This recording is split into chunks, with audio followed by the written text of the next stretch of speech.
Հիմա այդ անձնավորությանը մի հատ հարց ենք տալիս։ Խնդրեմ տվեք։ Խնդրեմ։ Դրան մի հատ հարց ենք տալիս, այդ չգիտեմ դրան ինչ Արսեն ասեմ։ Թորոսյանին։ 75,000, 76,000 դրամ սպառողական նվազագույն զամբյուղն է։ Եթե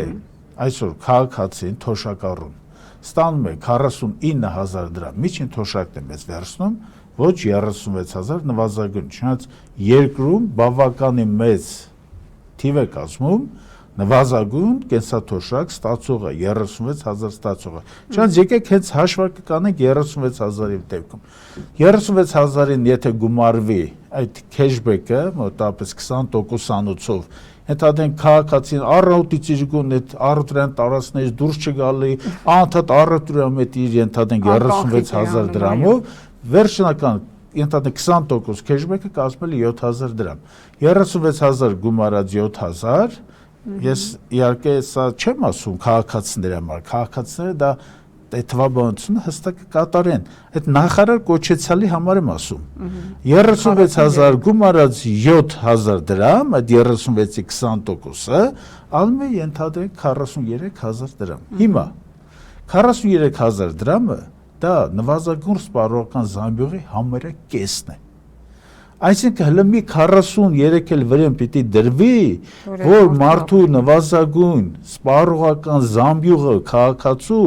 գոնե գան հասնեն այդ մեծությանը, սա ինչ է նշանակում, սա նշանակում որ այս մարդիկ մոլորության մեջ են գցում, ընդ որում ես ձեզ ասեմ պատճառը որն է, որ հիմա որոշեցին դա անել, խնդիրը նա է, որ Հայաքվե ազգային քաղաքացիական միավորումը, որի վարչության անդամներից մեկը ես եմ, ես սոցիալ-տնտեսական հարցերն եմ համակարգում, մենք առաջարկ ենք արել եւ ցույց են տվել այդ ռեսուրսները, որ ներկայապայն առանց հարկերը բարձրացնելու մենք կարող ենք ապահովել առնվազն 50%-անոց թոշակների բարձրացում։ Այս ամենը ցույց ենք տվել ես Հայաքվե նախաձեռնության կոորդինատոր Ավետիք Չալաբյանը եւ Դավիթ Հակոբյանը մեր անդամներից, որը որ սոցիալական աշխատանքի մեծ փորձ ունի, ժամանակին աշխատել է սոցիալ նախարարի, սոցիալ հարցերով նախարարի տեղակալ, մենք ասուլիսի ընթացքում եւ բերել ենք այդ մեր առաջարկը, եւ բերել ենք այդ առաջարկի ֆինանսական հնարավոր ռեսուրսները, ընդ որում հավաստիացնում են բոլորին, հատկապես տնտեսվարողներին, որ այդ առաջարկի հիմքում ընկած չի հարկերի բարձրացումը։ Առաջարկի հիմքում ընկած է ապագա տնտեսական աճը, առաջարկի հիմքում ընկած է տնտեսվարող մոտեցումը եւ առաջարկի հիմքում ընկած է վարչապետի այդ պահուստային ֆոնդի, որ դարել է նրա գրպանի փողը, ես անկեղծ ասեմ, դրա օպտիմալացումը մոտավորապես 15 միլիարդ միայն այդտեղից։ Ես ձեզ մի թիվ ասեմ, եթե 18 թվականին վարչապետի պահուստային ֆոնդը 22-21 միլիարդ դրամ էր, հիմա 63-64 միլիարդ է։ Ինչի համար։ Ինչի համար այդ պահուստային ֆոնդը ինչի է տնօրինում այդ մեկ անձը։ Ինչի համար։ Այդտեղից մենք գումար ունենք, զգալի, գումարներ ունենք նաև այդ ռեպրեսիվ մարմինների ֆինանսավորման հետ կապված, որովհետև նույն այս 7 տարիների ընթացքում դատախազություն, դատարաններ, ոչ միայն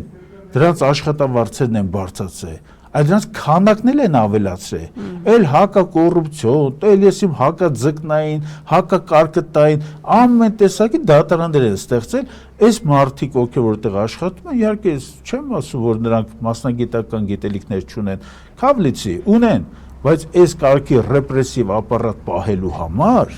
կատարում են ահռելի ծախսեր, եթե 18 թվականի դա կազմում մոտավորապես 30-32 միլիարդի չափ գումար, հիմա դա 93 միլիարդից անցել են։ Լավ,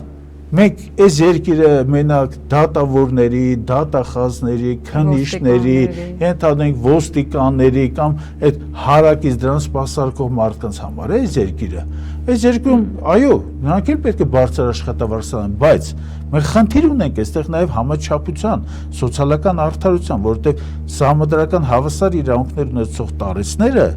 իրավունք չունեն 36,000 դրամ ստանալ երկրում։